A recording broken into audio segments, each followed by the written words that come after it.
মধ্যবিত্ত পরিবারের ছেলে রাফি স্বপ্ন দেখত বিদেশে পড়বে, পরিবারকে গর্বিত করবে। কিন্তু খরচের হিসাব আসলেই বুঝতে পারে স্বপ্নের পথে বাধা কত বড়। Tuition fee, living cost, visa সবকিছু মিলিয়ে স্বপ্নটা যেন দূরে সরে যাচ্ছে। রাফি ভাবে বিদেশে পড়া যেন কেবল ধনী পরিবারের সন্তানদেরই গল্প। তার স্বপ্ন স্বপ্নই রয়ে যায়। অনেক বছর পরের কথা, রাফি আজ একজন বাবা। তার এখন স্বপ্ন নিজের সন্তানকে উচ্চশিক্ষার জন্য বিদেশে পাঠাবে। একদিন সে জানতে পারল এক নতুন সুযোগের কথা। এইচএসসি বা ডিপ্লোমা শেষেই ব্যাচেলারের জন্য অ্যাপ্লাই করতে পারবে, যেখানে ন্যূনতম আইএলটিএস লাগবে 4.5, সাথে 24 ঘন্টার মধ্যে অফার লেটার, আর স্কলারশিপ পাচ্ছে 3000 থেকে 8000 রিঙ্গিত পর্যন্ত।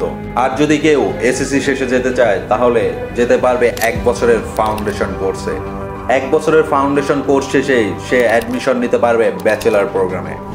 এছাড়াও থাকছে 1 থেকে 1.5 বছর পরে অস্ট্রেলিয়া, ইউকে এবং ইউএসএ সহ বিভিন্ন দেশে ক্যাম্পাস ট্রান্সফারের সুযোগ।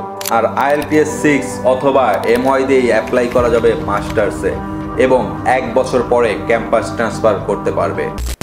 তখন রাফির মনে হলো স্বপ্নটা অসম্ভব ছিল না, সে শুধু পথটি খুঁজে পায়নি, যেটি সে এখন পেয়েছে তার সন্তানের জন্য। মালয়েশিয়া তাকে দেখালো কম লিভিং কস্ট, বিশ্বমানের ডিগ্রি, নিরাপদ পরিবেশ, ক্যারিয়ারের বিশাল সুযোগ। আপনিও যদি আপনার সন্তানের জন্য রাফির মতো স্বপ্ন দেখেন তাহলে 2026 সালের ফেব্রুয়ারি ইনটেক হতে পারে আপনার জন্য টার্নিং পয়েন্ট।